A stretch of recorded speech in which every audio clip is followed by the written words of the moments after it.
Why would the dead in Christ be resurrected before the tribulation period? In 1 Thessalonians chapter 4 verse 16 to verse 17, we read that Jesus will descend from heaven with a shout, with the voice of an archangel, and with the trumpet of God. And that moment the dead in Christ will rise first, and then those who are alive and remain will be caught up together with them in the clouds to meet the Lord in the air.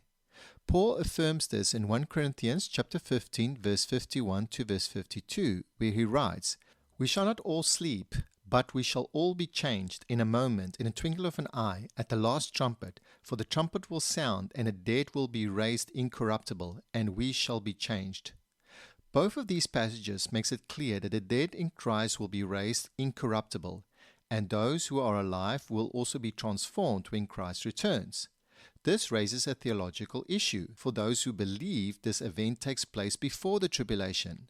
If the dead in Christ are raised and living are caught up together with them, and all then return with Christ to heaven, only to come back again 7 years later, it appears somewhat redundant.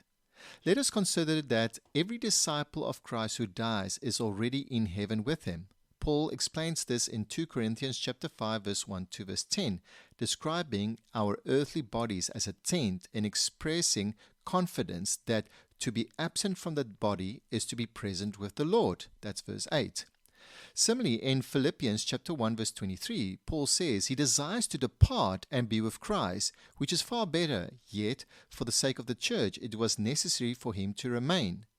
So then, if believers who are passed away are already in heaven, why would they need to return to receive glorified bodies only to go back to heaven again for 7 years before returning with Christ? Would it not make more theologically and practically sense that the dead in Christ receive their glorified bodies at the end of the tribulation, at Christ's return, so that they may reign with him on earth? Like and subscribe for more 2-minute biblical rebuttals.